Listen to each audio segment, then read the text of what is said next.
Yo, what's good, everybody? I hope you guys are having a great mother trucking day. So for those of you guys who don't know, my car was in an accident. We got a little treat right now because it's time to install a camera. This is a convertible, so it's gonna be a little weird. It's kind of hard to put like a rear view camera. I tend to put it like right here, you know, in this area over here where you guys can see my hand pointing on the rear glass to look behind, but because it goes down and up, it's a little hard to put it there. So I opted to a different method. It's a dash cam in the front, and it records basically like your interior on the inside.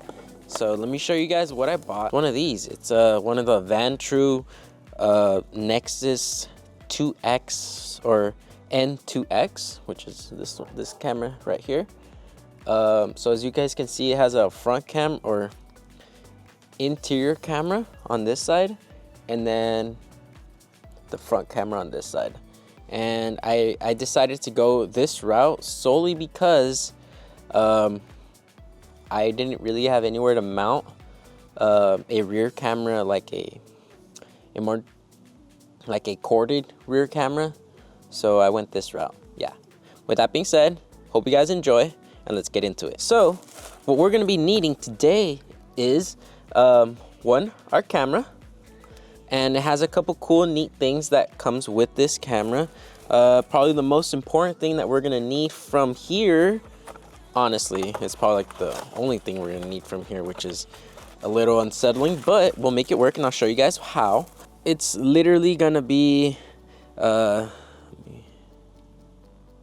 this thing right here, in which all we need to do is apply this adhesive and basically place it where we want it. That's probably the most important thing. The second most important thing, obviously, this is for your camera.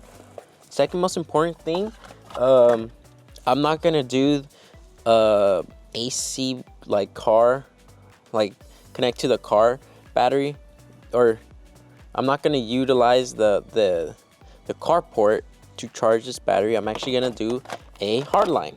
A hardline or hardwire is a different method of actually installing your guys' camera. This involves utilizing, and I'll show you guys right now, utilizing your car's ground, which is this black wire right here, as you guys can see, and this power wire here, which feeds to this, which is basically like a low voltage power box, and then connects to your Type-C charger. There's different kinds. There's micro USB, and then you got your Type-C. This is a newer model, so I opted to a Type-C type of connection. The first thing that you're gonna need, though, is to locate where your fuse box is. We're gonna tap into it. So this kit, the kit I have right here, sorry, I'm wearing my PJs because why not? This kit right here has these fuse taps here, in which we're gonna locate a always on fuse, which could be from, in my case, I think my lights right here. I'll probably tap into this light over here, but we gotta find which one that is for us in order to identify which fuse we're gonna tap into. And to make it a little easier, I'm actually gonna go get a multimeter for that connection's always on. It's what you call an always hot or hot connection versus an ACC connection. So ACC is just alternative current, or not alternative, but not gosh, I mix it up. It's basically whenever it only turns on when your car's on versus always being on, which is your hot wire thing. Sounds weird, but yeah, that's the basic principle. All right, guys, so our fuse box with this car right here. So it's right here. This is our little fuse. We're gonna find which fuse we're gonna tap into right now.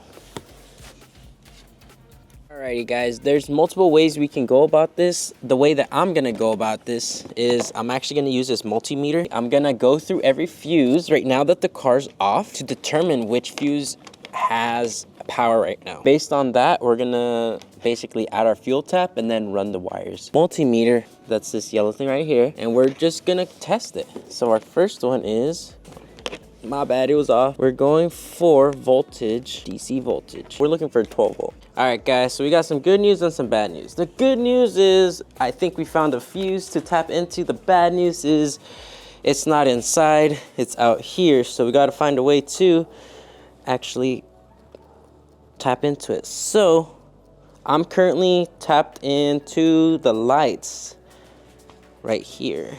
So I just connected that. Hopefully it turned on, and it doesn't, which means there's probably no connection going on right now. It's probably janky. As I was reading several comments saying that usually people tend to trim these down a little so it can get more connection. So I think we're gonna trim it down with our Dremel tool. This is supposed to have or turn on this light, but because it's not turning on, so I'm gonna show you guys the light turning on. There you go. So it's supposed to turn on.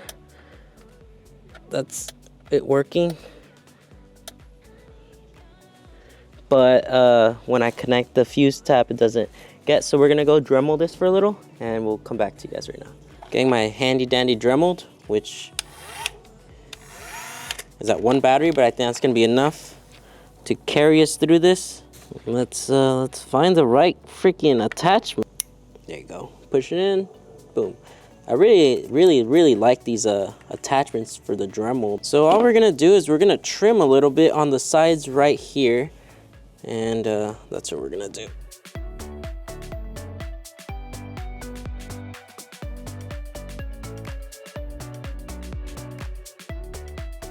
So remember, guys, we are aiming for the light. The light's gonna turn on and off right now. Yeah, it did not clear, so we're gonna trim a little more.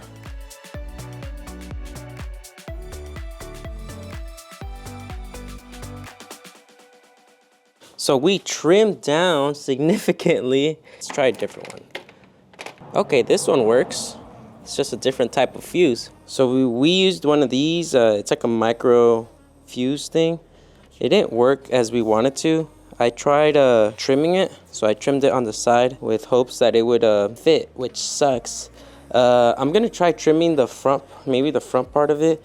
But I did notice that this fuse here, this longer probe one, did fit. If this doesn't work, then we'll use the other one. So I'm gonna finish trimming up the front part to finish up testing that segment of it, and if it doesn't work, then, I mean, it is what it is.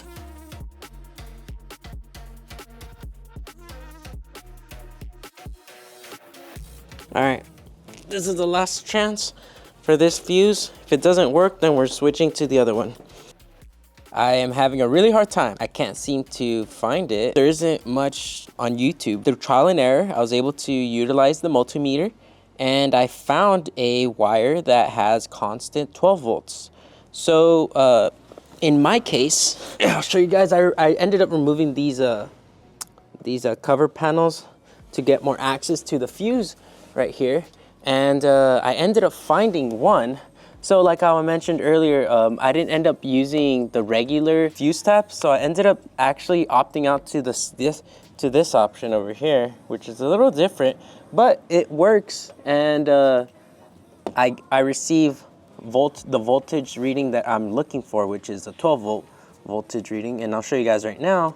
And what I'm looking for is 12 volts, which we're getting on the multimeter, which is good, which is exactly what I need. If you have a different kind of dash cam or hardwiring kit that requires to have an ACC, which is an alternative power one, I believe you can connect to 5, to 5, which is this, I believe it's this blue one here. You guys can see. I believe it's position 5, which is this one right here, in which you would connect the other yellow one, or whichever your ACC one is, and then that would trigger also power. But in my case, because I only have one, which is just battery straight from the battery, I'm connecting it to this, and then I'm found my ground right now, and then that is basically it for the fuse tab. I'm actually gonna be connecting to this bolt here. This one connects straight to the frame of the car.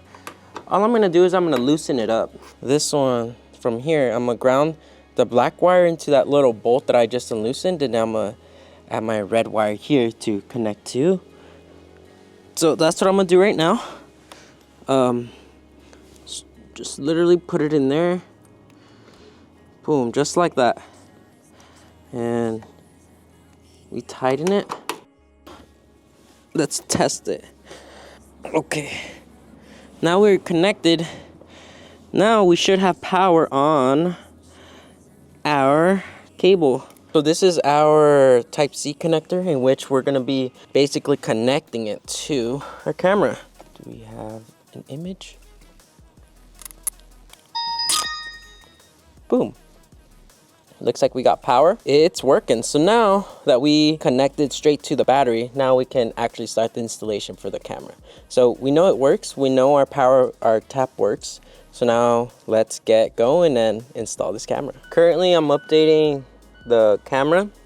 I'm just basically doing I want it to be on Pacific Standard Time. All right guys, so we're gonna clean the surface right now to basically get this little piece installed so we can get the camera installed onto here. So before we mess this up, make sure you actually get the orientation of how this is going to be fitting before you, again, mess this up.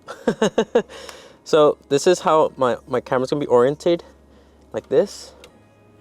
Front face. This is the front camera, rear camera here. And we're gonna put this right now. We're gonna install this right now.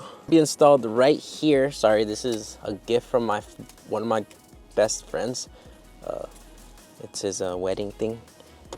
So I'm gonna install the thing right here. So that's what we're gonna do right now. I have alcohol and some paper towels that we're gonna be utilizing. All right, so you guys saw where I cleaned. This is where I'm gonna have it, right like that. And then I'm just gonna adjust how I want it. And we're gonna call it like that. That's how we're gonna have it. All right, so I'm gonna have it like this. Okay. Oh, it looks like I installed it wrong. Oh, dang it, it's Cricket. Cheat, is it? Yeah, this is gonna, all right. Boom, just like that, it's installed. Now we're actually gonna run all the wires and make it look as clean as possible. So, this is the soft top version. And I'm gonna have to run the wire from here all the way up. So we're gonna put the top down. Just like that. And we're gonna find a way to connect this basically through the car. So I still don't know how the heck I'm gonna pull this off, but it won't be too bad, I hope. And let's get into it. All right, guys. So I'm running the wire up here. I'm running it up, and I'm gonna run it through the 8-pillar. I believe that's an 8-pillar. I don't know what this is. And I'm gonna run it down, and then I'm gonna basically clump it up down here where I have all the connections at. But yeah, that's currently what I'm gonna do. I'm gonna see if I can fast forward it for you guys.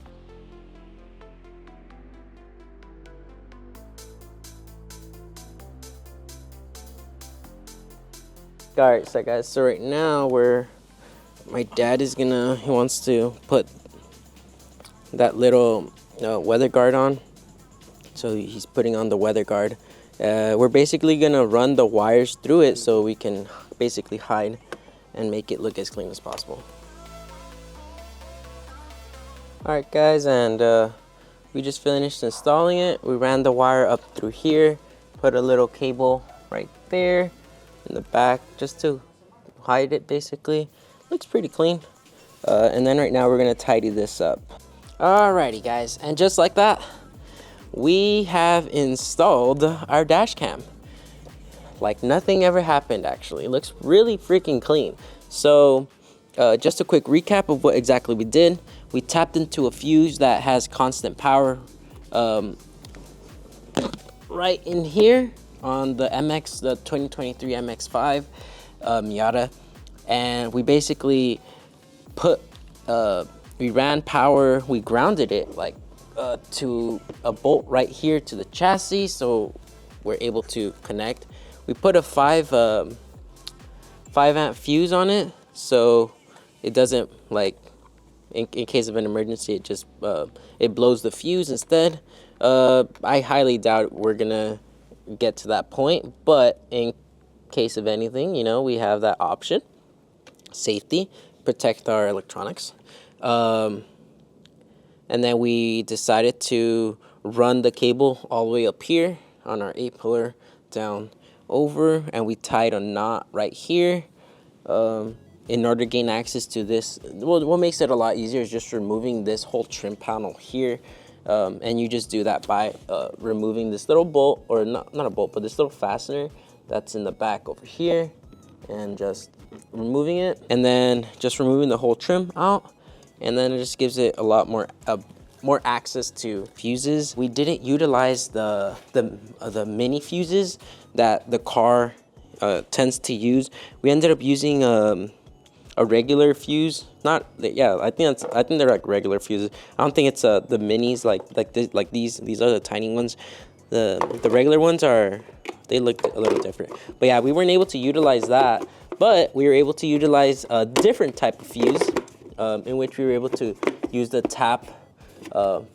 We were able to use that to tap into our fuse box, which made it a lot easier instead of, you know, having to or just not fitting. I didn't want to basically cut into the fuse box of the car, because F that. So I ended up just trying out. We tried out 2 different, which are these right here. You guys didn't notice the fuse that I'm referring to that we didn't use, but the car has these. These are the micros. We couldn't use them, and I tried making this one work. So we were trying to use one of these. We ended up cutting into it to try to modify it so it does fit, and it still didn't fit. Well, it did fit, but it just kept coming loose. It was very finicky, and I was not about to risk. I was not about to risk it, you know, while driving, for it to come loose. So we opted out to using a different kind of fuse, which was the one that we used for this one, and thankfully it worked.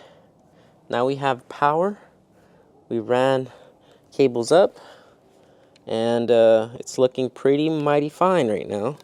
And the only thing left is to remove the tape. Oh, my fingers are freaking... There you go. Move the tape. There you go. Move the tape in front, and then let's... Jeez. There you go. Wait. I'm removing the tape. Sorry, you guys can't see this. I was trying to point the camera, but I just removed the tape on the front side of the camera, and boom. Now we got a clear picture. I'll let you guys know what I think about this camera. This is I've never used this camera before for any of my cars ever, so we'll see what this camera has to offer, to be honest. But for sure now we'll have more safety, more than anything, for our car, and yeah, hopefully we won't get scammed later. And with that being said, everybody, thank you guys for joining in this week's video. I hope you guys enjoyed. This was a little more informational. I definitely struggled. It was a lot harder for this car than I've ever had for any other car. But, you know, when we got challenges, we freaking never stop and achieve what we got to do. So thank you guys for tuning in.